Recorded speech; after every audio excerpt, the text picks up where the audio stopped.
Hey there, tech fans. Rick here again with a quick review of the Mini 3 Pro and all the options available for this particular drone. Now, this is a unique drone from DJI because it's the first drone that they've offered in several different packages, which can make it a little confusing, but I like that because it gives you a ton of control. So the drone is offered as a standalone drone. So if you already own a controller that's compatible with it, like the RCN1, you can get just the drone and fly it with the controller you already own. They also offer it as a combination with the RCN1 controller, which is the standard controller. You'll use this, your phone or your tablet, and you can fly the drone. They've also introduced the brand new DJI RC, which is a smart controller that works with the drone as well. And to make things even more confusing, they offer these in packages that are standard packages or a Fly More combination. And the Fly More combination includes a lot of other accessories that you're going to end up buying anyway, like a case, a charging hub, and extra batteries. And where it gets really confusing is the batteries are offered in two different flavors. There's a standard battery, which is a little bit lower as far as capacity goes, and that allows you to fly for 34 minutes on a full charge, which is a long time up in the air. But they also offer a plus battery, which will increase that flight time by 8 minutes to 42 minutes in the air. Now, the question might be, which of those two batteries should I go with? And that's really what I want to talk about today, because the controllers are pretty easy to decide between, but the batteries are really where it gets a little bit tricky. And there are a few things you need to consider about the battery. So for starters, it would make sense to get the larger battery because you get extra flight time. The problem is, the drone was designed to standard 249 grams, and that's a really important weight in the United States and elsewhere in the world, because if the drone is under 249 grams, it's not considered a drone in a lot of cases, which means in the U.S., you won't have to register it, you can fly it very easily without a registration. There are other things that come into play in other countries. If you're flying in some countries, if the drone weighs more than 250 grams, you have to take a test, you have to get insurance, you have to be certified. So the 249 gram weight limit is really important worldwide. So in the U.S., if you don't want to register your drone and deal with that, keep it under 249 grams, and the standard battery, this one, will keep that drone under 249 grams. If you go with the plus battery, this one, you get a lot more flight time, 8 minutes more of flight time, but it puts it over the 250 gram limit.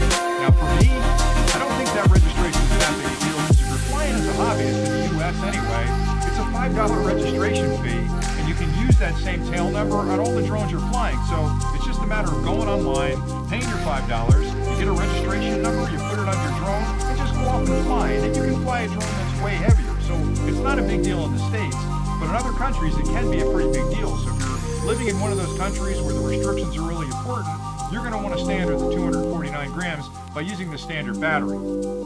Another key consideration is the weight of the drone and the wear and tear on the drone. A lot of people are wondering, well, gee, the heavier battery probably puts more wear and tear on the drone. The honest truth is, DJI designed this drone specifically for the larger battery and came out with a smaller battery to offer it under 249 grams. So all the electronics inside the drone, including the flight controller, the ESCs that spin the motors, the intelligence that understands how the drone is buffeted in the wind and how it can crank up the performance of those motors if needed to compensate for that wind, was all designed for the larger battery. So you're not really increasing the wear and tear on the drone. You're actually working less hard by using a lighter battery. So don't worry so much about the wear and tear on the drone. And I only know this because that was one of my first questions when I spoke to DJI about the brand new Mini 3 Pro.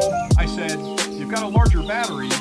Did you think about the wear and tear on the drone to compensate for carrying that extra weight inside the drone? And that was the answer I got. So don't fear the wear and tear on it. So what it really comes down to, I think, if you're living in the United States, using the larger battery, in my opinion, is a way better way to go because it gives you all that extra flight time in the air. You might think to yourself, well, 8 minutes isn't really that long. Is that really that big a deal? You have to remember that when you're flying a drone, you're typically putting a drone up to go capture some footage of a beautiful area or take some pictures of things that are really interesting.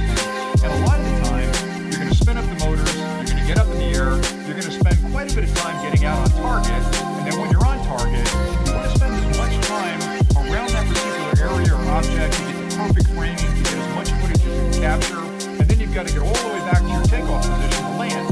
Having an extra 8 minutes means I've got 8 more minutes of time on target to capture that perfect framing, to take extra pictures to make sure I've captured everything I need of that particular scene. So it gives you a lot more time to actually get the footage you need when you're up in the air, because you can't really get away from spending time getting on target, spending time getting back from target, a big deal when you're in the air. And quite honestly, 42 minutes of flight time was really something that took me a while to get used to, because most of the drones I flew before that were 30 minutes or less in the air. And when I started flying the Mini 3 Pro, I put it up in the air and I was constantly thinking, I have to be running out of battery power. And I'm looking at the battery level on the controller, and I've still got 10 minutes, 12 minutes of flight time left. And it just took me a long time to get used to that. So 42 minutes is the perfect amount of time up in the air to get out, get on target, take some pictures, take some amazing footage, and fly back and land. It's not like you can't do that if you're using the smaller battery with 34 minutes of airtime, but to me, if you're going to make the decision in the US, please pay the $5, register your drone, go with the bigger batteries.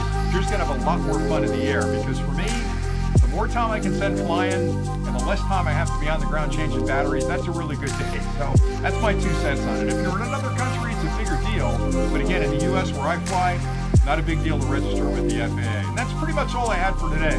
Wonderful drone. In my opinion, probably the best drone flying today for the price.